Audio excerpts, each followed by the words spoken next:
Some of the 5,000-year-old Neolithic structures found around the British countryside have a mysterious feeling.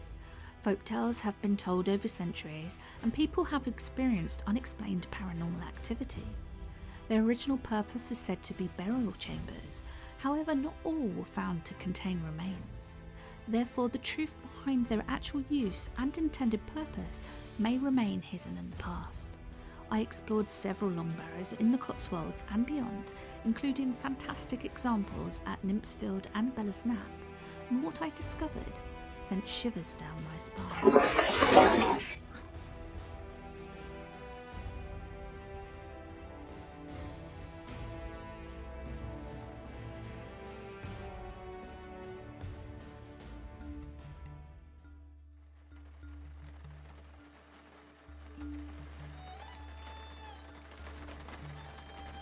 So here we are at Coley Peak, the home of Nympsfield Long Barrow.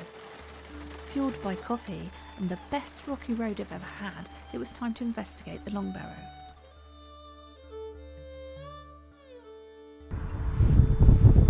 And here we are.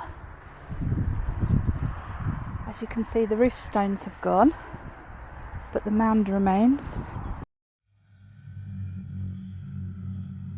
These eerie barrows have become the subject of numerous ghostly tales. One story is based here at Nympsfield Long Barrow that sits high on the Gloucestershire hills overlooking the River Severn. Legend has it that the stones move on their own at night. And a man once stole a slab only to have a terrifying experience once he got it home. He heard horrific screams coming from the stone and in fear promptly returned it.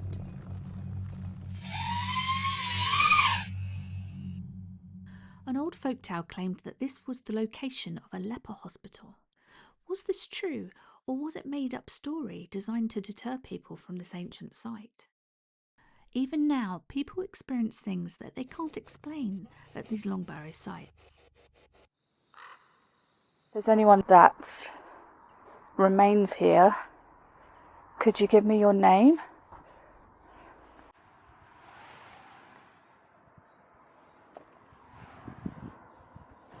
That was weird. But when I put my arm through, there's this warmth that's kept by the stones in there.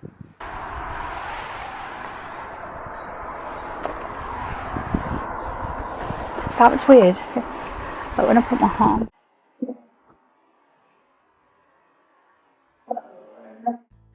I can hear some kind of music in this clip, like a recorder or an old instrument, and it's almost like a ceremony was taking place as I was standing there. There were also two voices, one said guests and another said go away. As with all EVPs, you can never be truly sure that there weren't living people around that you didn't see, or car radios playing music. However, I find these quite fitting to the setting. And then this happened. So a frequent thing that I have with places like this is battery drainage, and I've literally just got out of the van, walked a bit over here, got to this bit, went in there, and my battery just died from like 90 something percent to 4%, and then 0, just turned off. So weird. Over the years, archaeologists have referred to long barrows as being burial mounds, places where our ancestors would have placed their deceased. This could be due to the obvious: they found bones and skulls of humans in them, and then they sealed them up with large stones. Or could there be other explanations? Some long barrows were open to find no remains of humans, and no evidence that they were ever there. 0.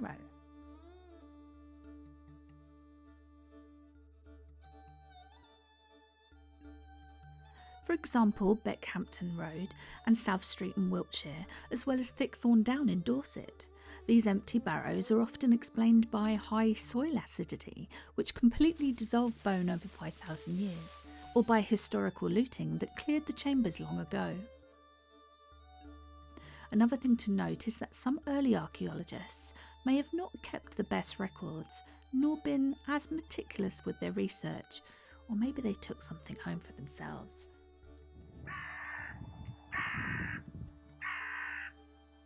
Why did the Neolithic people place mainly long bones and skulls in many barrows instead of the whole skeletons? And why did they not place all their dead in these structures? Also, what type of person got in and who was left out?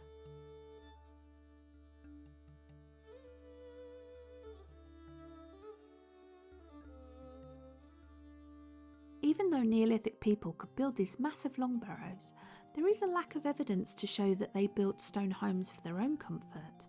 Instead, they were more likely to have travelled around their herds, camping in makeshift shelters and moving frequently.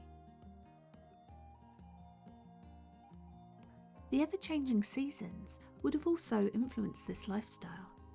That said, over 24 Neolithic houses have been found in Britain, but they are rare. The Neolithic people would have had to put in huge amounts of time and effort to build these stone long barrows. There wasn't such a thing as popping to the local DIY shop for metal tools back then. They would have had to work together as a community on these projects. So why would mobile people who lived in tents build grand structures for their dead? Long barrows may have been used for other activities, such as meeting places, boundary markers, and community spaces. These barrows may have declared land ownership even when the community wasn't physically present. The dead were the permanent residents, spiritual links for the communities, who may have moved around them seasonally, possibly places where the living visited their past loved ones, and perhaps performed rituals at specific times of the year, when the veil was thin. Some long barrows show signs of having been opened several times over, and skulls and bones look like they've been rearranged and added to over time, perhaps for ceremonial reasons. One theory is that long barrows were designed to look like houses, but their only residents had passed over. Another theory is that people did use these to shelter or live in. For example, there's evidence from Europe that some actual houses gradually transformed from dwellings for the living into monuments for the dead.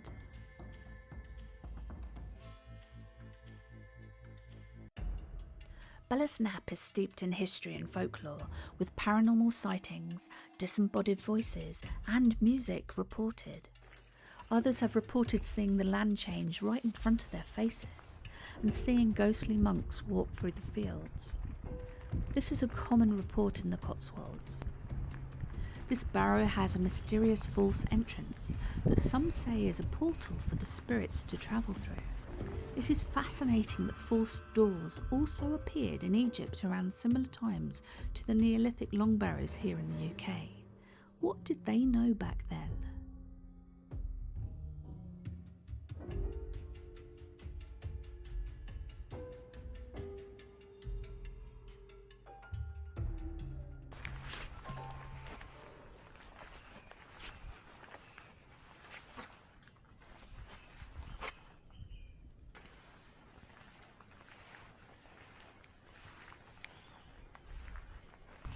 Like many long barrows, this impressive structure here at Belas Knap has been excavated a few times, including during the period of 1863 to 1865 and again between 1928 to 1930. It also has evidence of being used during the Roman times, due to the pottery finds from that era. Belas Knap was not treated with respect during some of the early excavations in the 1900s, which led to damaged stones and even some of them being removed from the site. This barrow has been restored a few times over the years, although some features, such as a flat stone circle that was noted in the 1900s dig, no longer remain. These stones were not found in the 1920s investigations.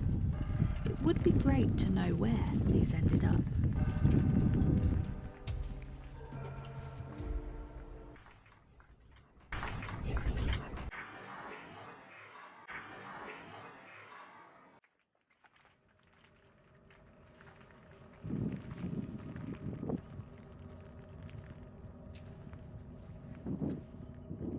As with many long barrows and ancient sites, there is a feeling that you get long before you even reach them.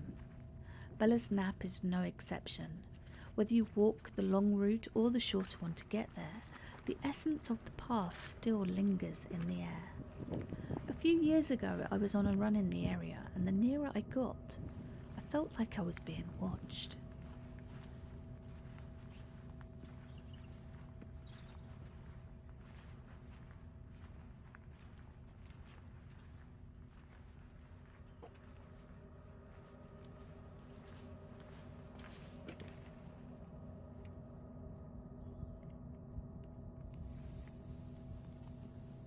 Filming this video did produce many audio anomalies.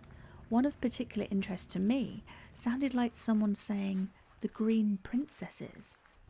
If anyone knows how this would link to this place, pop it in the comments. Is this just noise bouncing off the stones?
The truth of our ancestors may remain buried in the earth, but sometimes they find ways to reveal themselves. This rings true with the next long barrow that I visited, where all it took was a little bit of weather. So this is Windmill Tump Long Barrow.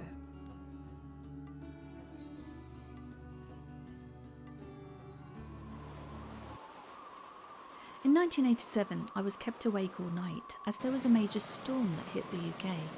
Trees came down, damaged our buildings, our road was blocked off. A raging flood ran through our garden that even whitewater rafters would be scared of. And the power went out for 2 weeks.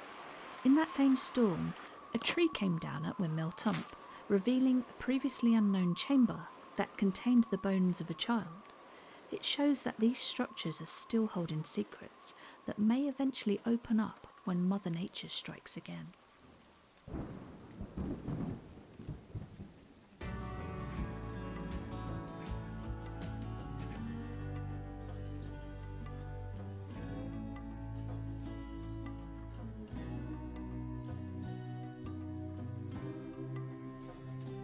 It's there somewhere.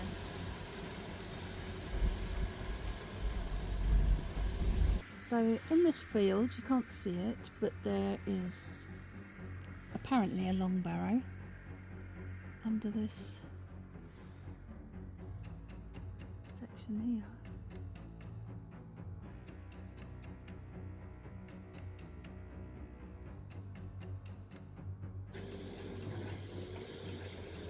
So you can definitely see earthwork structure here. See the big mound there. This is the long barrow at Kiln. So loads of rubbish on it.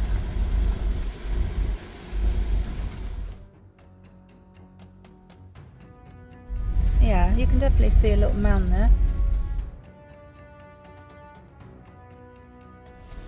It's not the best kept one, that one. Crow of the day, crow of the day. Hello. Oh, what was that? Oh, it's a dog. Dog is hijacking my crow of the day video. Strap your stuff. Yeah. There's a long barrow in the bush. It's always in the bush. So the long barrow, I saw a glimpse of it. It was in the bush. It's just focusing on the bush. There's always a bush. There's always a bush. Inconvenient bush. there's some tumuli just the other side of this bush. It's always a bush.